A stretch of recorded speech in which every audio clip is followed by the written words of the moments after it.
as much time as possible to, if they want to jump in the pool in the deep end, great. But if they want to go one small step at a time, this additional runway allows them to do that. So I just want to be clear that Dr. Cantalupo and I are going to work on getting additional feedback from teachers through our study participants, and then we will ask for volunteers of our study participant instructional staff to be here next Tuesday. I originally was supposed to be in Orlando all next week for the FADES board. I'm the president-elect of FADES, Florida Association of Educational Data Systems. Then you need to go there. I will. Yes, you need to go there. I will be there Monday and Tuesday morning, but I will be back Tuesday night for the board. No, but see, to me, when we talk about what's best for teachers, to be able to provide a meaningful tool that allows them to be more effective in their classroom, there's nothing more important. So I'll drive back Tuesday for this, then I'll drive back to Orlando Tuesday night to be back for the CIO training. You don't need to do that. I know I don't need to. Denise is capable. We can handle that. You need, Except you're I won't be president-elect, here you need to either. be there. We'll handle it. But I also want to know from the study participants how they said it's going to help with the PLCs, and also that it's going to help, something for the students and then also for the parents. I'd like a focus on how that's going to help. Well, And we'll have that, absolutely. One of the things, and so as part of the study participants, we had kindergarten teachers, along intermediate, primary, then middle and high school, obviously. But kindergarten and first grade teachers were really excited because it has the ability to have a very primary feel, which Blackboard does not right now. And that makes a big difference at that grade level. So we will absolutely have all that available.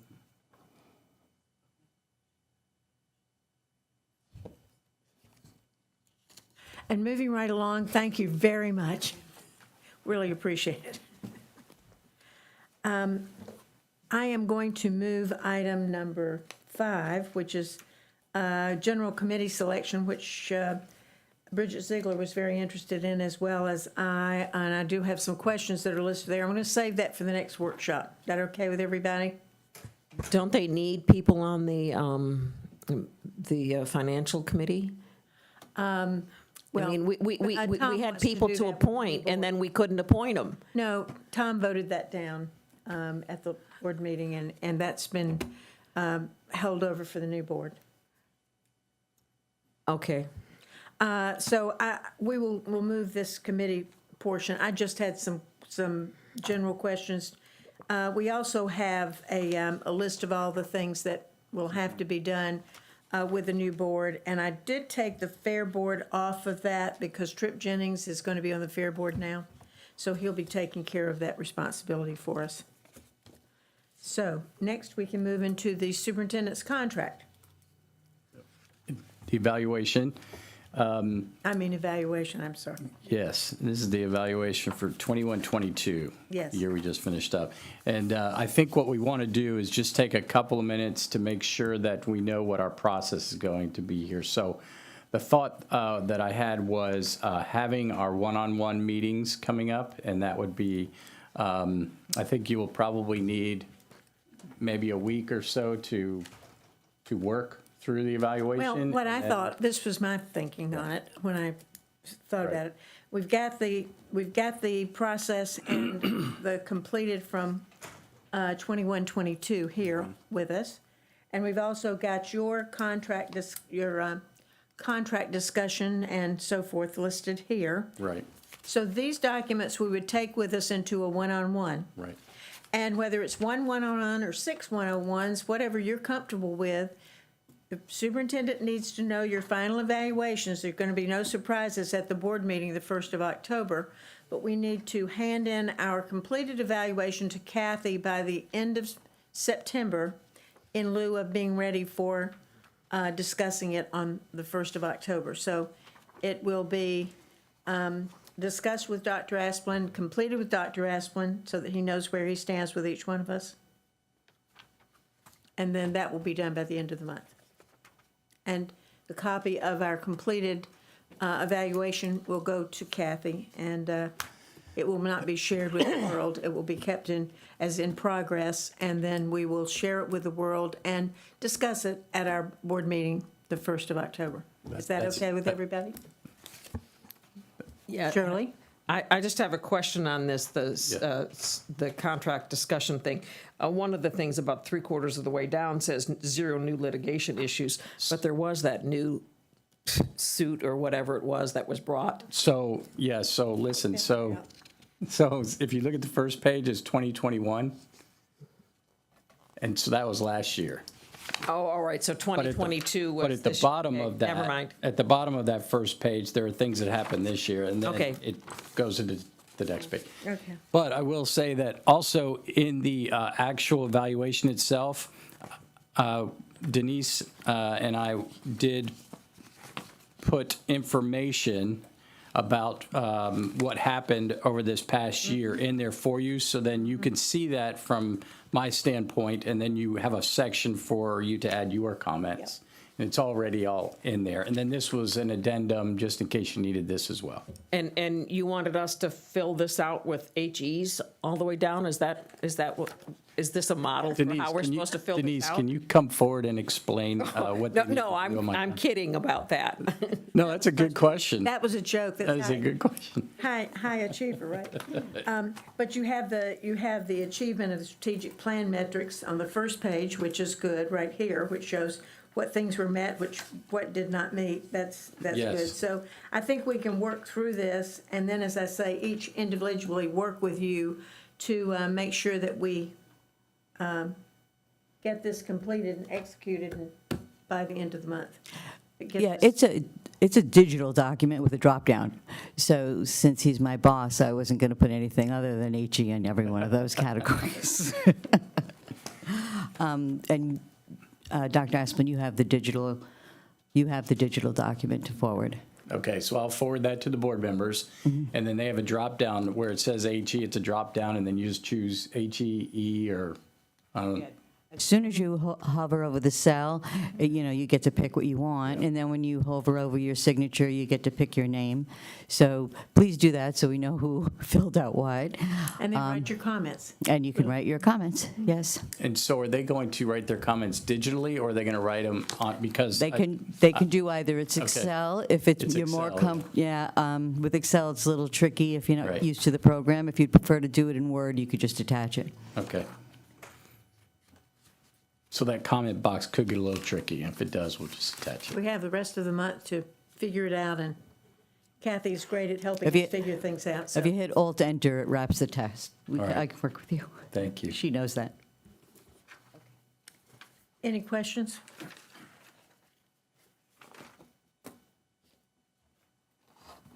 Anything else that you'd like to add, Dr. Asplin, about that one? No. Okay. No, ma'am. All right, then shall we move on to the audit topics?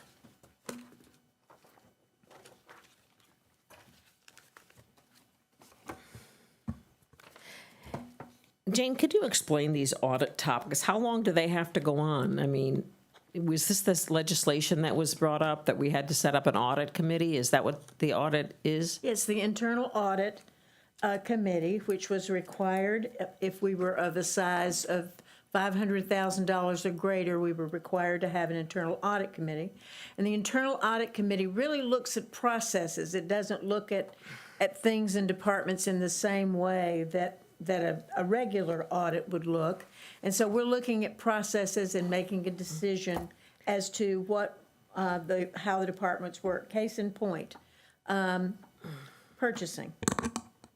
We looked at processes in purchasing. Probably the most biggest error in purchasing was that they had ABC Company, and they had 27 different addresses for the ABC Company and different cities and states and so forth.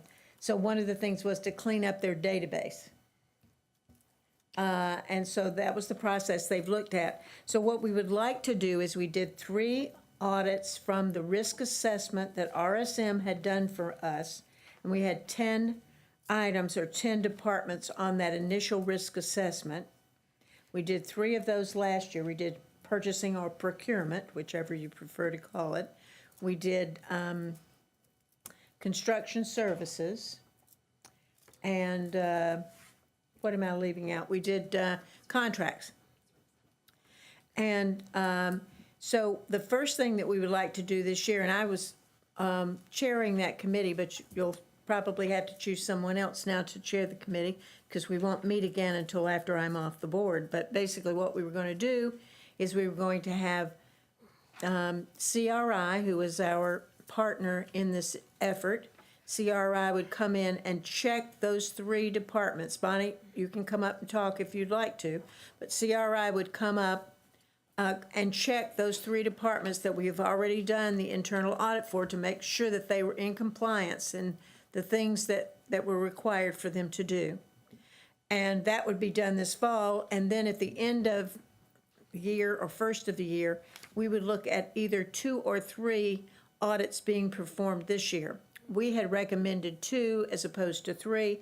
We were using the same risk assessment document that was provided to us by RSM. We did not feel we needed to spend the extra money and do an additional risk assessment. And so that's where we are, and that's what we're talking about today is those 2 things. So this is an ongoing audit committee. It doesn't ever go away? As long as the legislation set it up not in that I know. perpetuity, and every year you're going to be Yes, looking at something? Yes, ma'am. And that committee that I talked about in the previous chapter that we really didn't talk about today, that committee or the particulars of that committee are the things that you need to decide on for the audit, the internal audit committee and the Financial Advisory Committee. Those are 2 committees that serve at the will of the school board to help us in decision-making. I don't think any of the other committees or any of the equity committee or anything like that, those aren't really committees of ours, but these are committees of ours to help us with this report. So we had an internal audit committee, gosh, when was it now, July or August? I'm trying to remember when we met. We had a meeting and we discussed the last audit, which was contracts, and we went over that, and we discussed doing 2 audits this next year.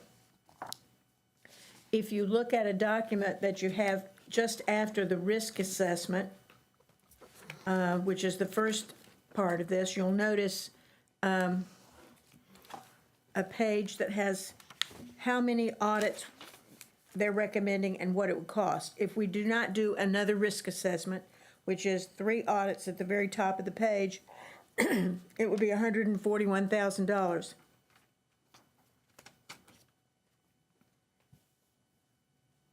And that was, we would have to come down with that if we decide to do 2.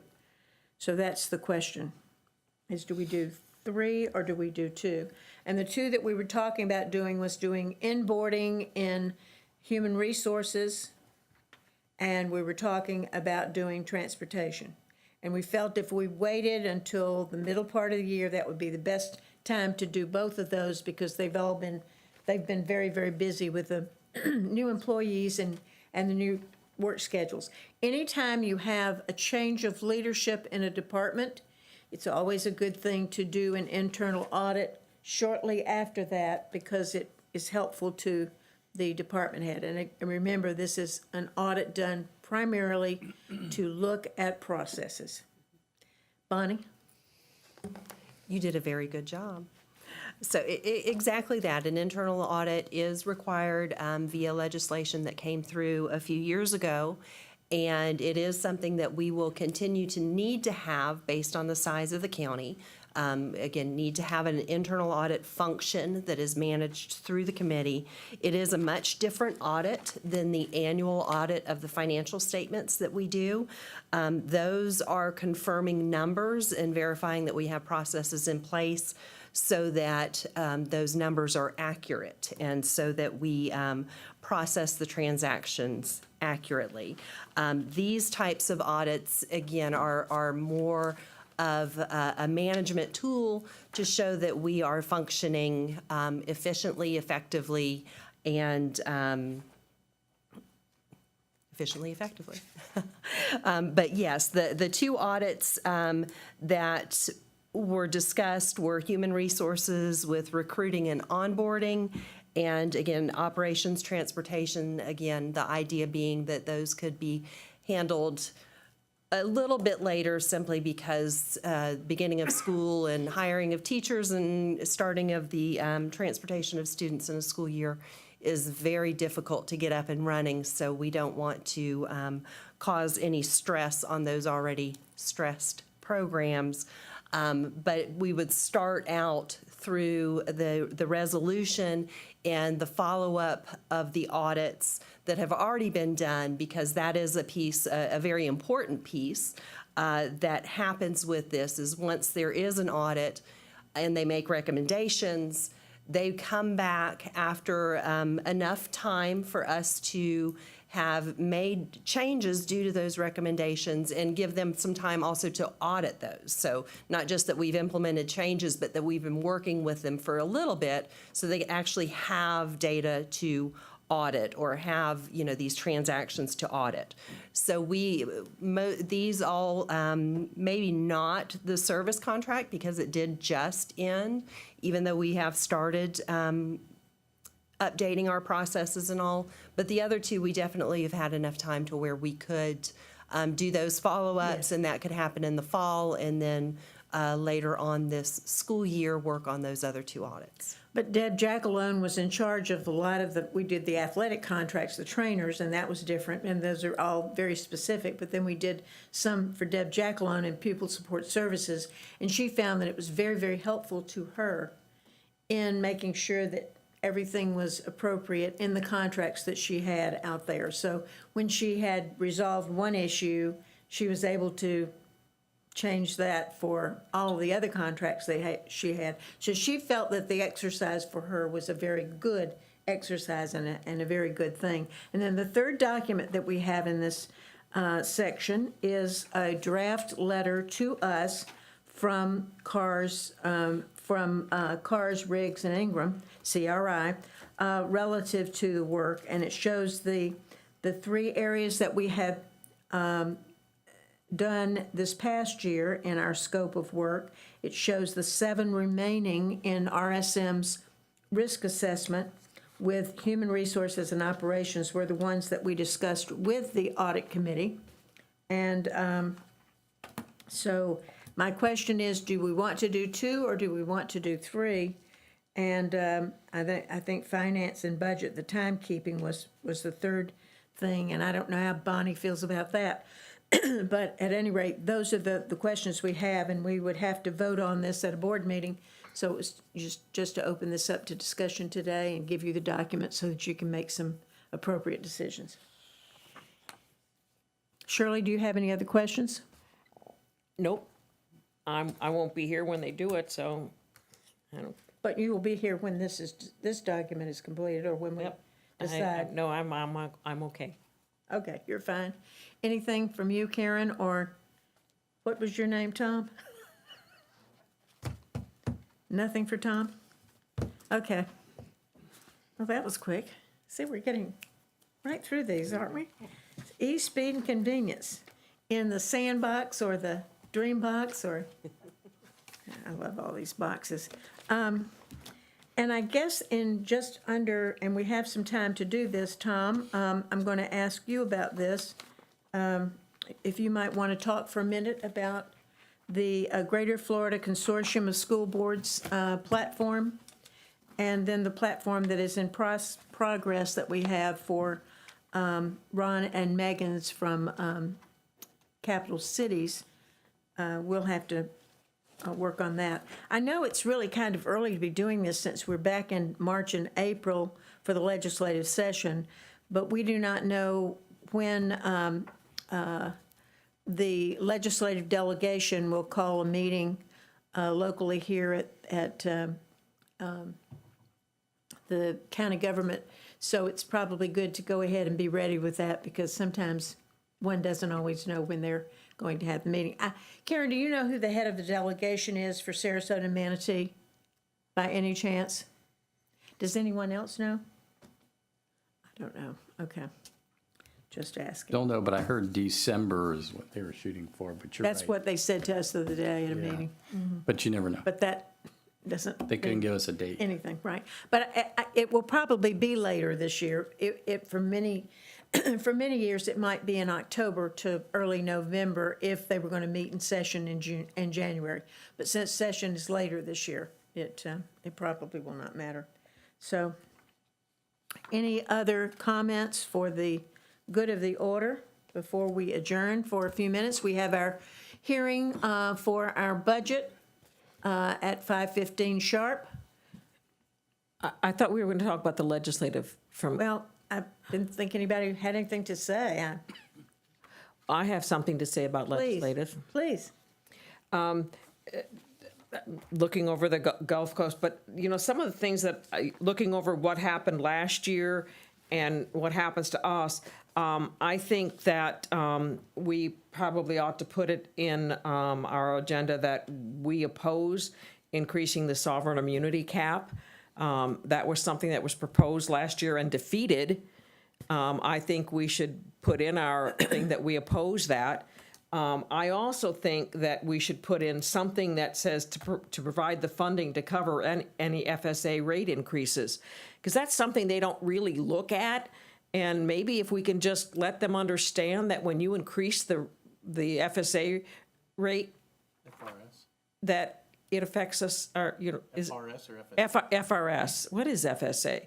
FRS. When you increase the FRS rate, that it Yes. Yeah, and I think we have that one in here under BSA. On number 5.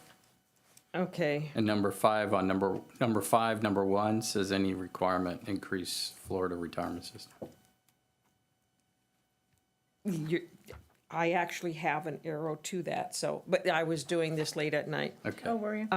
The other one is, I know it's in the consortium thing, is that voted millage, you know, allow us to extend it for 10 years.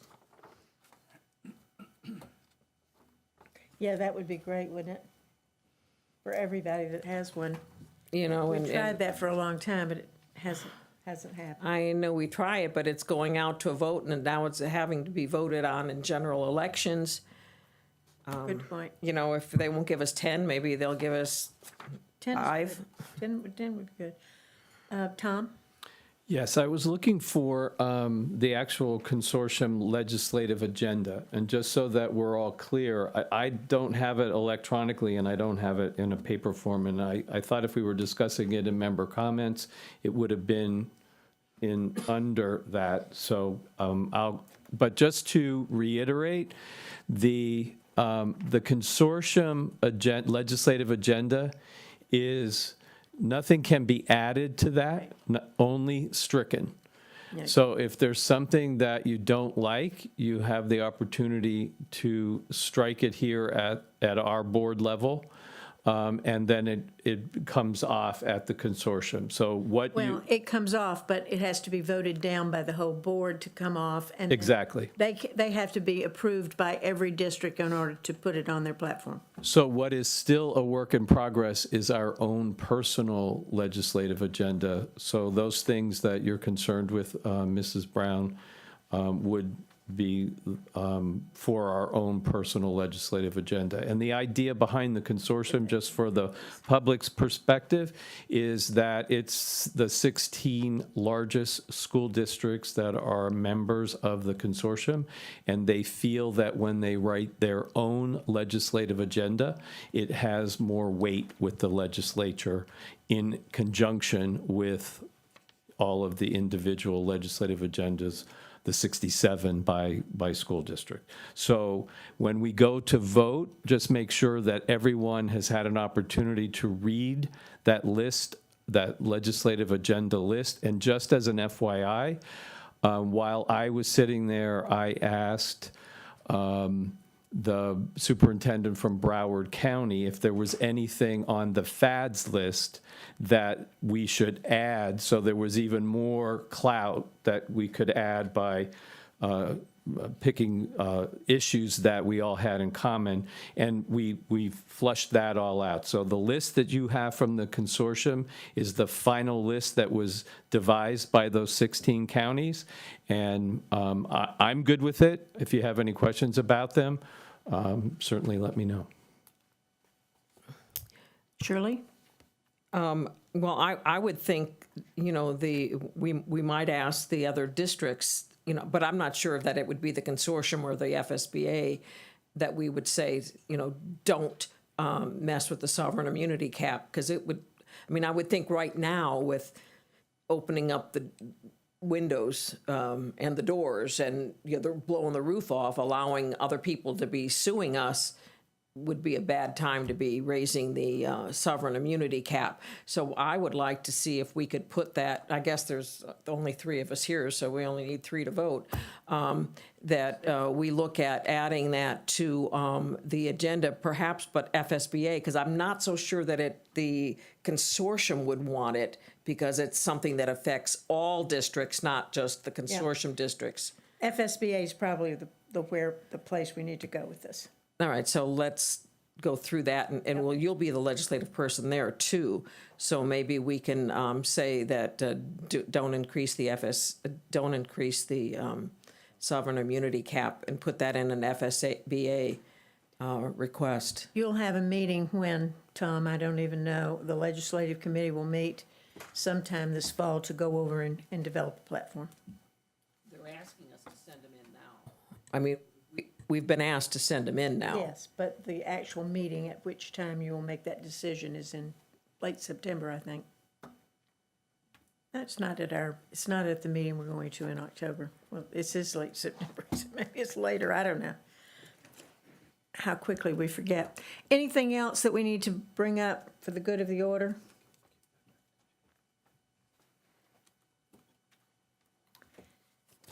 Hearing nothing, we're adjourned until 5:15.